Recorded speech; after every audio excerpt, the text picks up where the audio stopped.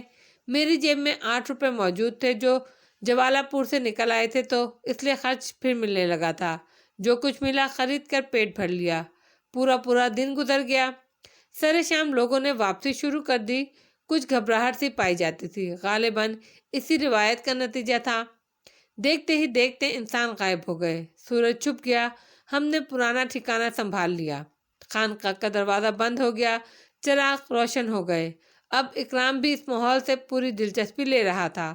رات کو اچانک وہ دونوں آ گئے، پورے احاطے کا چکر لگا کر ہماری طرف آئے۔ ارے تم ابھی تک یہاں موجود ہو؟ ہاں بھائی، ابھی کچھ وقت یہاں گزاریں گے۔ اور ہم نے جو کچھ کہا تھا، اللہ مالک ہے۔ دونوں کچھ سوچتے رہے، پھر واپس پلٹ گئے، لیکن کچھ دیر کے بعد وہ پھر آئے۔ ایک کے ہاتھ میں کھانے کے برتن تھے۔ خانقاہ کے مہمان بنے ہو تو کھانا کھا لو۔ جزاک اللہ۔ میں نے انحراف نہیں کیا۔ وہ کھانا رکھ کر چلے گئے اور ہم کھانے میں مصروف ہو گئے۔ پانی کے برتن بھی تھے۔ عمدہ کھانا تھا، خوب ڈٹ کر کھایا، پھر پانی پیا، لیکن اچانک پانی پیتے ہی میرا سر بری طرح چکرانے لگا۔ عجیب سی کیفیت ہو گئی، ہر شے گھومتی محسوس ہو رہی تھی۔ اکرام لمبا ہو گیا۔ میں نے اسے آوازیں دینا چاہی لیکن زبان ساتھ نہیں دے سکی، اور پھر میں بھی دنیا و مافیا سے بے خبر ہو گیا۔ غالباً صبح ہو گئی تھی، کچھ درختوں سے دھوپ کی لکیریں زمین کرید رہی تھی اور دن کی وجہ سے ارد گرد کا ماحول خاصا روشن ہو گیا تھا۔ میری نگاہ نے اطراف کا جائزہ لیا۔ بدن کے نیچے کھردری سنگی فرش موجود تھا، بھورے رنگ کا ناہموار دیواریں تھیں، جن رخنوں سے روشنی کی لکیریں جھانک رہی تھیں وہ بے ترتیب تھی، یعنی وہ روشن دان نہیں تھے بلکہ باریک باریک درزیں پڑی ہوئی تھیں۔ صاف ظاہر ہو جاتا تھا کہ کوئی پہاڑی غار ہے۔ نگاہوں نے اپنا کام شروع کیا اور پورا کیا تو دوسرے احساسات جاگے۔ ان میں پہلا احساس یہ تھا کہ دونوں ہاتھ پیر نہایت مضبوطی سے کس کر باندھ دیے گئے ہیں اور اس طرح کہ یہ بندشیں کھولی نہ جا سکیں۔ فوراً ہی اکرام کا خیال آیا۔ دیواریں اور چھت تو دیکھ لی تھی، فرش پر اکرام کے تصور سے نظر دوڑائی تو وہ ایک دیوار ہی سے لگا بیٹھا نظر آیا۔ مجھ سے پہلے جاگ گیا تھا، مگر جاگنے کی بات کہاں، اسے تو بے ہوشی کے بعد ہوش کا نام دیا جا سکتا تھا۔ اکرام کی صورت دیکھتے ہوئے میں نے گزرتے لمحات پر نظر دوڑائی اور صاف ظاہر ہو گیا کہ جو کھانا ہمیں دیا گیا تھا اس میں کوئی خواب آور شے ملی ہوئی تھی۔ کچھ اور پیچھے ذہن دوڑایا تو وہ لوگ یاد آ گئے جنہوں نے کھانا دیا تھا۔ ہمارے بارے میں ان کے سوالات کرنے کا انداز مشکوک تھا، اور اس کے بعد غالباً انہوں نے ہمارے بارے میں فیصلہ کیا تھا، اور اسی فیصلے کے تحت ہمیں خانقاہ کا مہمان بنایا گیا تھا۔ لیکن کیوں؟ آخر کیوں؟ اکرام بھی یقیناً بے ہوش زمین پر پڑا ہوا ہوگا، اور کھسک کھسک کر اس نے دیوار کی پشت پناہی حاصل کی ہوگی۔ میں نے بھی اپنے ہاتھوں اور پیروں کو جنبش دے کر دیکھا اور مجھے احساس ہوا کہ میں بھی کھسک کر اکرام کے پاس پہنچ سکتا ہوں، سو میں نے اس پر عمل کر ڈالا اور چند لمحات کے بعد اس دیوار سے جا لگا۔ اکرام ساکت بیٹھا ہوا تھا۔ اس کی صورت دیکھ کر مجھے ہنسی آ گئی اور وہ حیران ہو کر مجھے دیکھنے لگا۔ کیا سوچ رہے ہیں؟ میں نے سوال کیا۔ بس یہی تمام سب کچھ، اور ایک بات اور بھی سوچ رہا ہوں۔ وہ کیا؟ مسعود بھائی، اگر انسان کی زندگی میں کوئی ایسا دکھ نہ مل جائے اسے جو اس کے دل کو داغدار کرتا رہے، تو سچی بات یہ ہے کہ یہ زندگی جو بھی ہے گزار رہا ہوں، یا اگر مجھ سے اتفاق کرے تو ہم گزر رہے ہیں، بری نہیں ہے۔ ارے انوکھی بات کہی تم نے اکرام، یعنی یہ زندگی جو ہم گزار رہے ہیں تمہیں پسند ہے؟ ہاں، اب پسند آ گئی ہے۔ کم از کم اس لمحہ تبدیلیاں تو ہیں، تجسس تو ہے، انفرادیت ہے، خطرہ ہے۔ بلکہ میں تو اب یہ سوچ رہا ہوں کہ جو لوگ ایک لگی بندھی زندگی گزارتے ہیں، گھر سے باہر یا دفتر، دکان یا کھیت یا کسی بھی جگہ جہاں سے انہیں رزق حاصل کرنا ہوتا ہے، اور اس کے بعد واپس گھر، یکسانیت ہوتی ہے زندگی میں، اور یہ زندگی جس کا کچھ وقت میں نے گزارا ہے توقع کے برخلاف، اس میں تو بہت کچھ تھا۔ بس یہ نہیں ہوتا کہ دکان پر جانا ہے، سامان بیچنا ہے، واپس آ جانا ہے، دفتر جانا ہے، فائلوں میں وقت گزاری کرنی ہے اور گھر کا رخ کرنا ہے، بلکہ اس میں پتہ نہیں ہوتا کہ آگے کیا ہوگا، اور جو کچھ معلوم ہوتا ہے وہ بہت ہی لطف دیتا ہے۔ بڑے فلسفی بنے ہوئے ہیں۔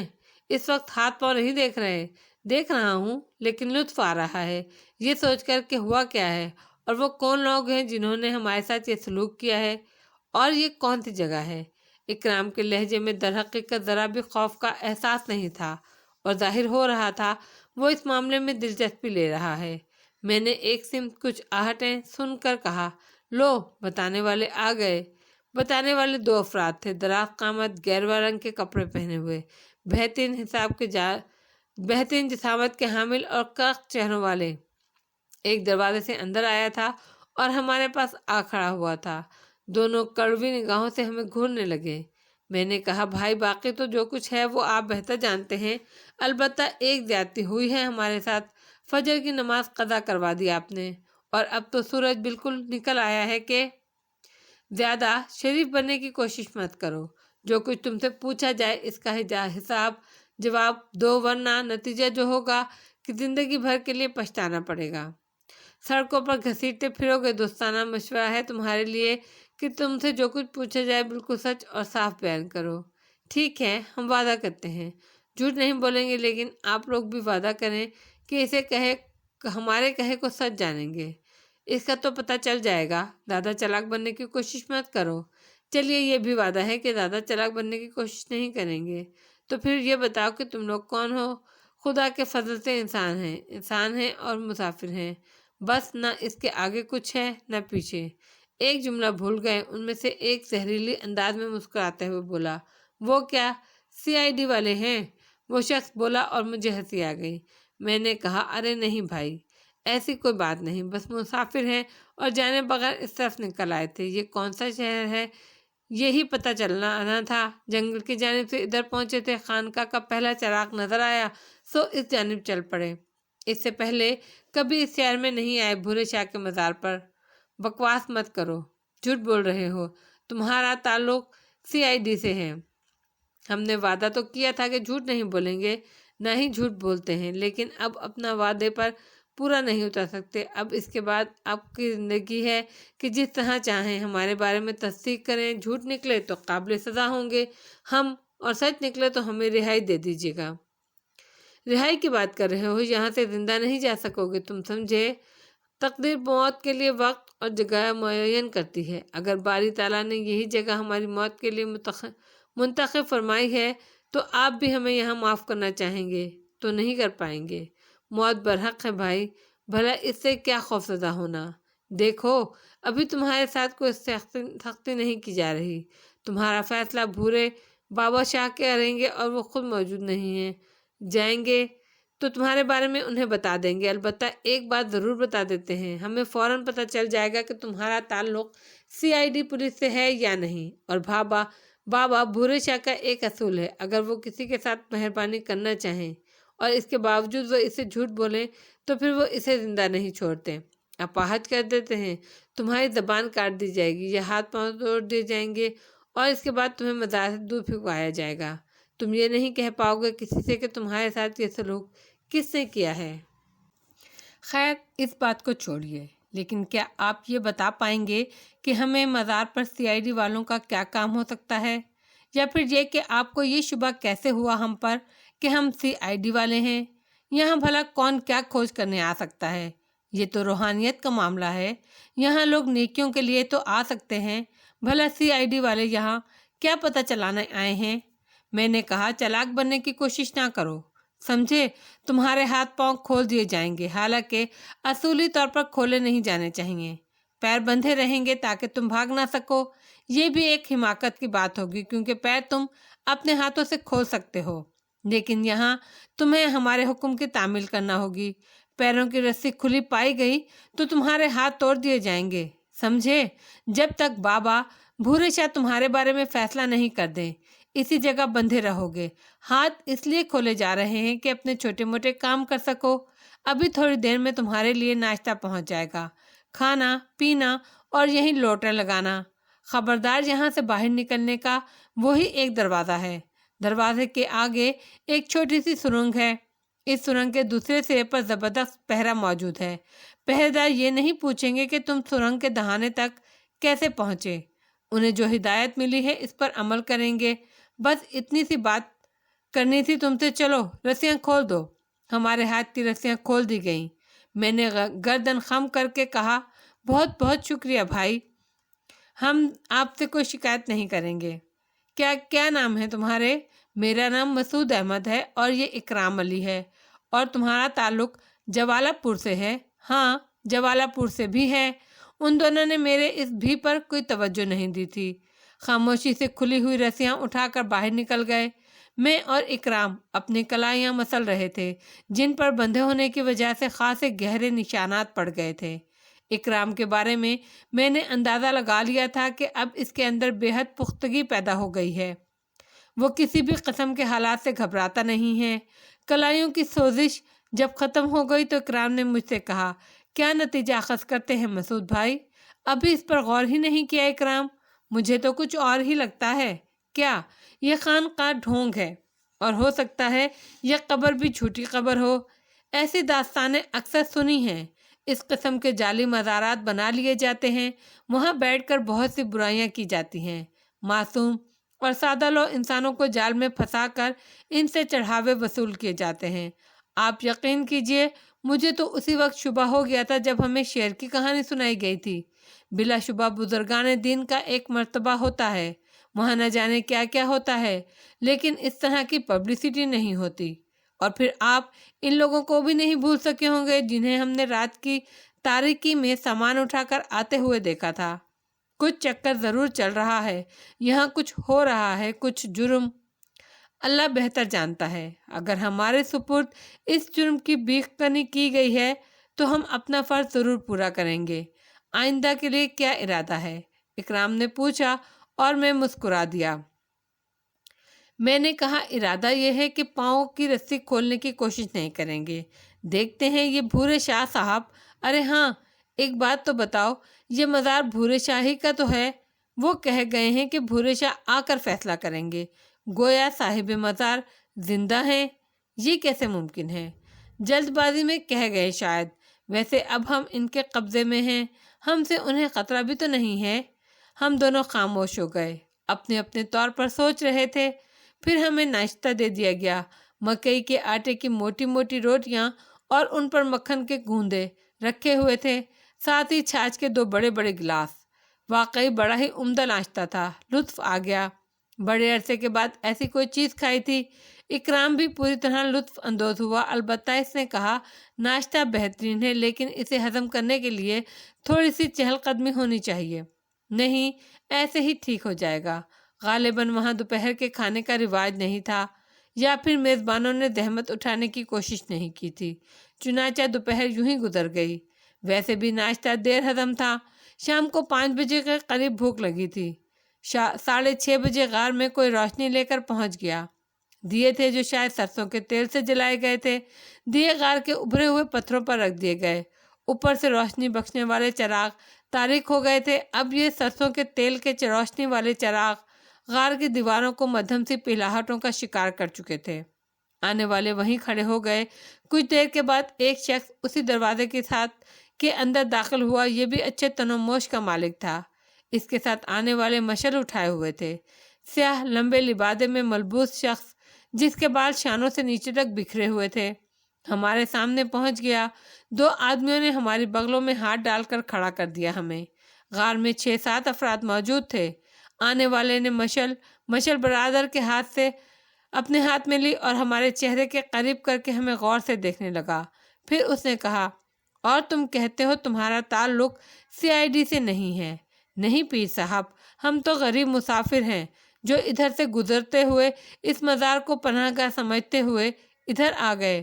میں پیر نہیں ہوں، خبردار جو اس کے بعد تم نے مجھے پیر کہا۔ میں تو ایک گناہ گار انسان ہوں، بدترین کردار کا مالک، ایک ذلیل ترین انسان۔ اس کے بعد مجھے پیر یا بزرگ کہہ کر مخاطب مت کرنا۔ یہ لوگ مجھے بابا بھورے شاہ کہتے ہیں، میں وہ بھی نہیں ہوں۔ یہ نام میں نے مجبوراً قبول کیا ہے، مگر چھوڑو، تمہیں اس سے کوئی غرض نہیں ہونی چاہیے۔ تم سے کہا گیا تھا رات کو مزار پر رکنے کی کوشش مت کرنا، تم نے حکم کی تعمیل کیوں نہیں کی؟ ہمارا یہاں اس شہر میں کوئی شناسہ نہیں ہے، نہ ہی کوئی ٹھکانہ۔ کچھ وقت گزارتے، اپنا کھاتے پیتے، پھر یہاں سے آگے بڑھ جاتے۔ بلکہ کسی مزار پر قیام تو آپ یوں سمجھ لیجئے کہ ہمارا محبوب مشغلہ ہے۔ بس یوں ہی آوارہ گرد ہیں، پھرتے ہیں، کبھی کہیں جا پڑتے ہیں اور کبھی کہیں۔ نہ کوئی گھر ہے نہ بار۔ اس سے پہلے بھی ہم نے کہا تھا کہ اگر جھوٹ نکلے تو آپ اپنے اصولوں کے مطابق عمل کیجیے گا، ہم اسے اپنی تقدیر سمجھ لیں گے۔ عجیب لچڑ آدمی ہو تم لوگ۔ پڑھے لکھے ہو؟ جی تھوڑے بہت۔ شامی، اگر یہ پڑھے لکھے ہیں تو کیوں نہ انہیں عرضیہ لکھنے پر لگا دیں، بھاگ تو سکیں گے نہیں، اندازہ لگا لیں گے ان کے بارے میں۔ غلط لوگ نکلے تو ہمارا کیا بگاڑ لیں گے؟ عرضی لکھنے والوں کی بڑی پریشانی ہے، اور سب سے بڑا مشکل کام مجھے اسی میں پیش آتا ہے۔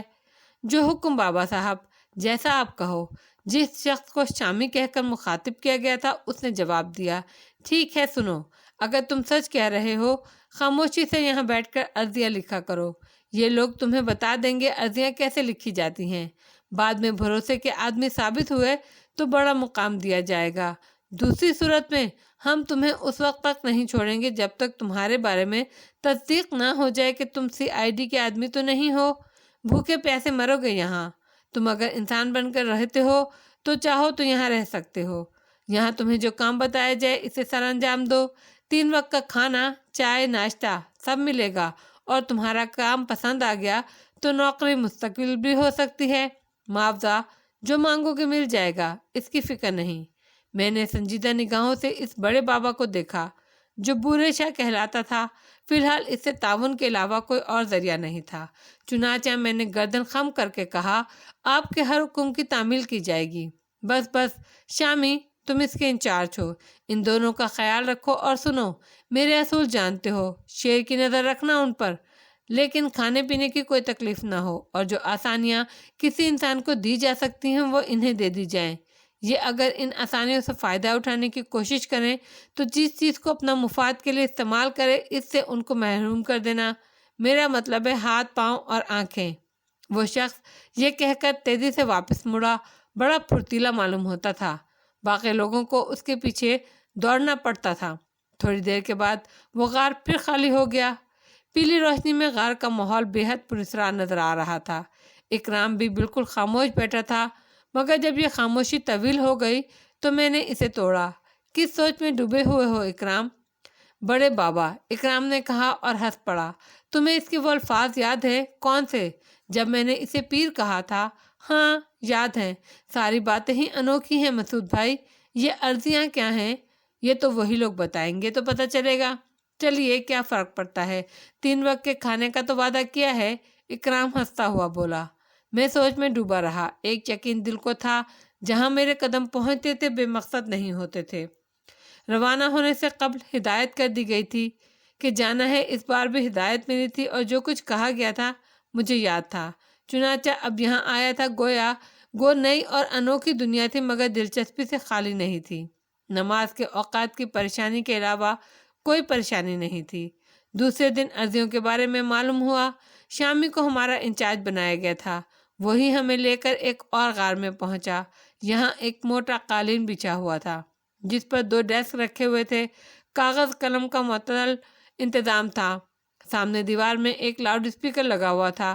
ہمیں قالین پر بٹھا دیا گیا۔ شامی بولا، دیکھو، شام 4 بجے سے 6 بجے تک تمہیں اس لاؤڈ اسپیکر سے آوازیں سنائی دیں گی۔ عورتوں کی آوازیں بھی ہوں گی اور مردوں کی بھی۔ وہ اپنا نام پتہ بتائیں گے، پھر منت مانیں گے، دل کی مرادیں بتائیں گے۔ جو کچھ وہ کہیں گے تمہیں اس میں سنائی دے گا۔ تم دونوں ان کے نام، پتے اور جو کچھ وہ کہیں کاغذ پر لکھ لینا۔ ہر عرضی کو الگ الگ سنبھال کر رکھنا۔ بڑا بابا انہیں دیکھے گا۔ ایک کام کرنا ہے تمہیں شامی۔ ہاں بولو، اس نے کہا۔ کسی بھی قسم کی ایک گھڑی ہمیں چاہیے۔ کیوں؟ نماز کے وقت کے لیے پریشانی ہوتی ہے، غار میں پتہ نہیں چلتا۔ مل جائے گی، اور کچھ وضو وغیرہ کے لیے پانی بھی درکار ہوگا، اس کا بندوبست بھی ہو جائے گا۔ بس تمہارا شکریہ، میں نے کہا۔ ہمارا کام اسی دن سے شروع ہو گیا تھا۔ بات کچھ سمجھ میں بھی آ رہی تھی۔ اکرام نے کہا، کچھ سمجھے مسعود میاں؟ ہاں اکرام، وہی تمام تر انسانی کمزوریاں اور ان سے فائدہ اٹھانے والے ان لوگوں نے بھورے شاہ کے نام پر ایک جعلی مزار بنا لیا ہے۔ لوگ منتیں مرادیں مانگتے ہوں گے، ان لوگوں کا کاروبار چل رہا ہوگا۔ ویسے بڑے ظلم کا کام ہے مسعود بھائی۔ انسان اپنی مجبوریوں کے ہاتھوں بے بس ہو کر ایسی باتوں کا سہارا لیتا ہے، جھوٹے دلاسوں میں کھو جاتا ہے۔ اب ظاہر ہے یہ لوگ انہیں بلانے تو نہیں جاتے ہوں گے نا، خود ہی یہاں یہ سب آتے ہیں، اور ان چالاک انسانوں نے انہیں احمق بنا رکھا ہے۔ یہ سارا کھیل رچا رکھا ہے۔ کیا کہا جائے، غلطی کس کی ہے؟ لیکن کیا آپ کا ضمیر اس چیز کو قبول کر لے گا؟ میں نے مسکراتے ہوئے کہا، مجبوریوں کے بارے میں تم کیا کہہ سکتے ہو اکرام؟ اگر ہم یہ نہ کریں تو تمہارا کیا خیال ہے یہ لوگ ہمیں آسانی سے چھوڑ دیں گے؟ اکرام ایک ٹھنڈی سانس لے کر خاموش ہو گیا۔ میں نے دل میں سوچا کہ لازمی امر ہے جو لوگ یہاں آتے ہوں گے وہ مصیبتوں کا شکار ہوں گے۔ مصیبتوں کا حل وہ انہی ذرائع سے چاہتے ہیں۔ یہ بھی انسان کی ایک کمزوری ہے۔ بزرگان دین صرف دعائیں ہی کر سکتے ہیں اللہ سے، ان کے لیے، اور ہر دعا پوری کرنے والا اللہ ہے۔ اگر ان چھوٹے چھوٹے مسائل کا حل کسی طرح میرے علم میں آ جائے تو میں اس چالاک شخص ہی کو صحیح یہ بتا دوں کہ انہیں کیا کرنا ہے۔ کیا اچھا ہو اگر کسی طرح مشکل میں گھرے انسانوں کو ان کی مشکل کا حل مل سکے۔ بس ایک احساس تھا جو دل میں آیا تھا۔